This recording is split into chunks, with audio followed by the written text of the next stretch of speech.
the film isn't necessarily about rock climbing as you watch it, right? Like it's just set on a rock climb. Yeah. So while there's themes of the rock climbing and the jargon, it's not really necessarily about rock climbing. It's wonderful today to be chatting with Brendan Devane, the filmmaker behind The Sound. Brendan, thank you so much for the time. I appreciate it. Thank you, Steve. Good to be here.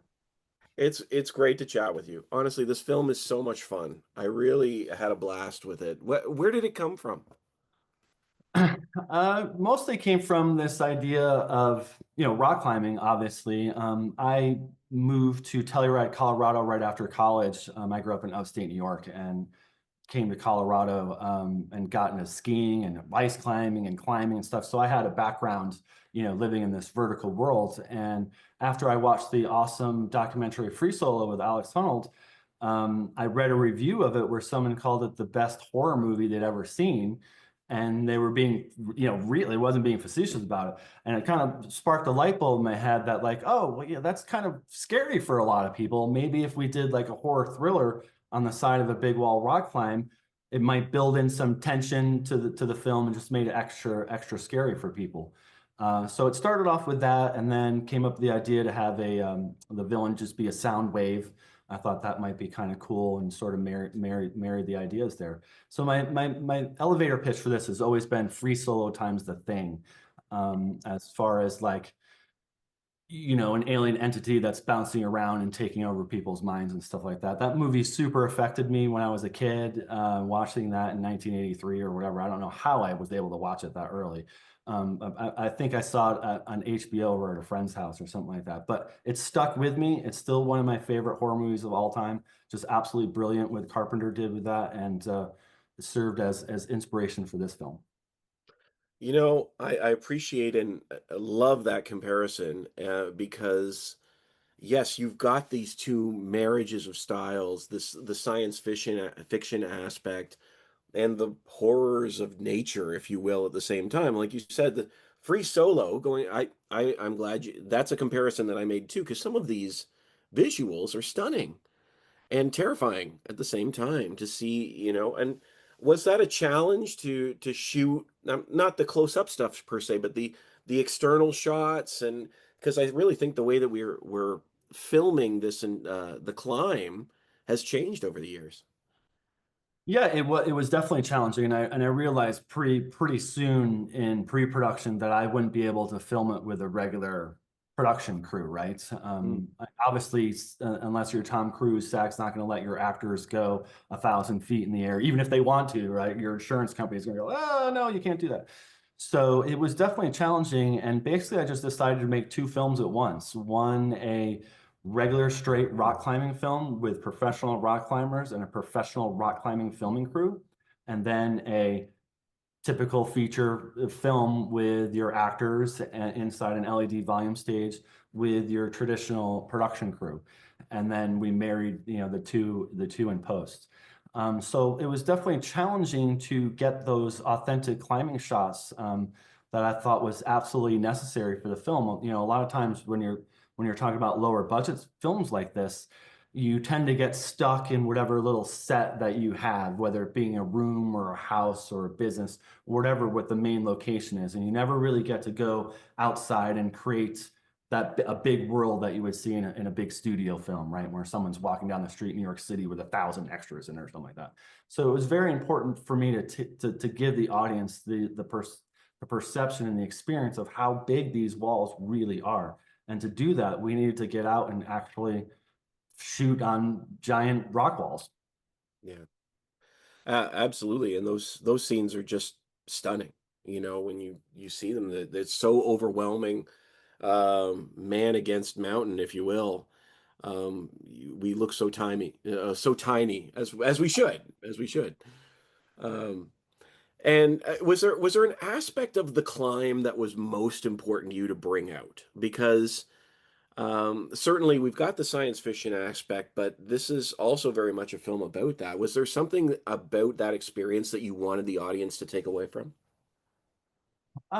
Just the realness, right? I think when we were building this movie and you're thinking about themes and how you're presenting this, are we going to go self-aware? Are we going to be campy? Are we going to play up the kills, so to speak, in a traditional horror? Like, how are you going to present the film? What we always came back to was realism, right? That we wanted to, even though there's a science fiction aspect to the story, right? That obviously isn't real. I still wanted to create a world that felt real. And to do that, we had to make the climb and real. And so that respects, the film isn't necessarily about rock climbing as you watch it, right? Like it's just set on a rock climb. So Yeah. while there's themes of the rock climbing and the jargon, it's not really necessarily about rock climbing. There's the themes about being a reluctant hero, about trying to make peace with your father. As you were saying, just the goes back to that. Hey, why do people climb Mount Everest? Well, because it's there and for a challenge, right? So you can't really create a reason why people are climbing because that's what climbers do. They Mhm. climb like ducks swim, just like musicians play music, right? You can't ask a musician why do they play music. They're just like, it's just in me. That's I'm born to do this. So basically, we really wanted to present the climbing as authentic and real and really put the audience along the climb with them. So I wanted people to not just feel like they were watching it, but to put them on the climb as well. I'm not sure if this question is answerable, but so I'm throwing that out beforehand. I'll give it a But shot. I feel the need to ask, is nature neutral? Because that's one of the things that's thrown out in this film, and I'm not entirely sure whether it is. That's almost one of my favorite. Interesting. You said that's one of my favorite lines there, and the actress who delivers it thinks it's the best line in the film. My personal view is that yes, it is, and it's kind of like the way we look at sharks, right? We can either look at sharks like they're out there to kill us. No, they're not. They're just Mm. existing, right? When we go into their world, we present ourselves into their food chain, right? The day that a shark makes a breathable air unit to get humans on the beach, then we can say that like it's gone evil. So in my experience out in nature and just my personal philosophy about it, I do believe that it's neither good nor bad or evil. It just is. Mm. And bad stuff happens to good people and good stuff happens to bad people in the real world, right? I'm just not one of those big karma or fate kind of type people. Which don't want to get too existential here, but as far as like nature, I think it just happens and you can get caught in the wrong place at the wrong time. That doesn't mean that lightning bolt was trying to kill you. It just happened. Well, I caution you, we might get some existential because I feel like this we might keep going here. Because one of the things I wanted to talk about, like one of the things we see in this film, certainly with there's this entity without saying too much. But I wondered how that tied into the psychological effects of a climb like this. Certainly there's more going on here than simply that.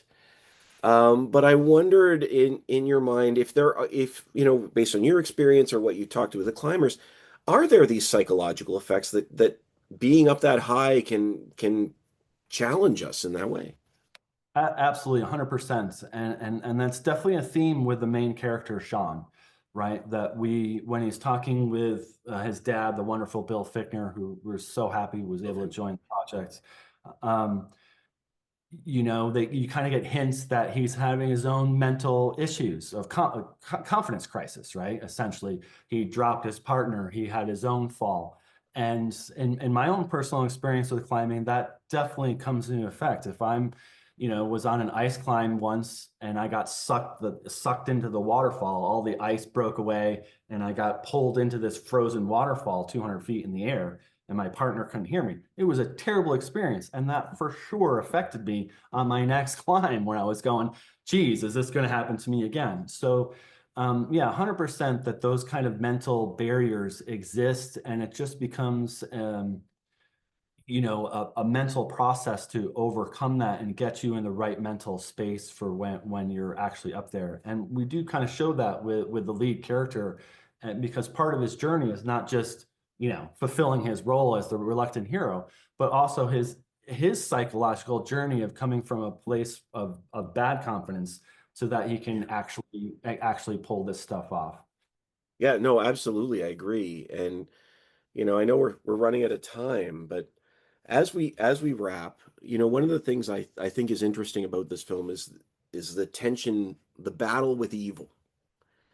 And we talked a little bit about the psychological effects and how that can handle this, but what do you think it takes for us to overcome those sorts of obstacles, overcome that, or even that maybe that inner darkness that seems to be tearing at us in these difficult moments? That's probably, in the real world, individualistic, right? And that everyone has their different coping mechanisms. When you look at somebody like Alex Honnold, who is in this film, and if you remember in Free Solo, they actually test his brain, and it turns out scientifically his brain does not respond to fear like the rest of us do. Yeah. That is something that can't be replicated, right? Either you're a robot like that or you're not. For the rest of us who do experience fear, like myself, um, there's a couple lines in this film that come directly from my experience. One, how Lucky gets his name is all autobiographical. All that stuff happened to me.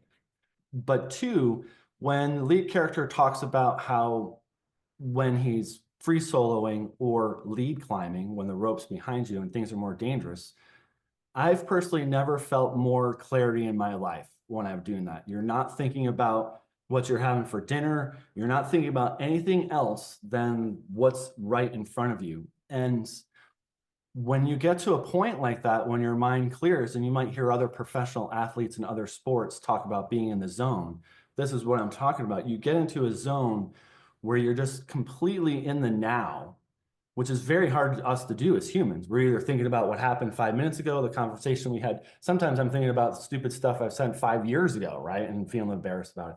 But when you're in this moment, you're just in the now. And it's totally, totally liberating. And it helps overcome the fears. If you can just block out the rest of it, right? I know that sounds a little um, buzzwordy, but block out the rest of it and just focus on what's in front of you. It can be very liberating. Absolutely. I appreciate that. Honestly, Brendan, thank you so much for your time. I know we're out of time, but the sound is so much fun, and hopefully we'll hear some sounds in the future without saying too much. Hopefully there'll be more. Yeah, I hope so. You never know how that goes. There's a sequel script written. We hope we get to make it. Well, and we'll just see.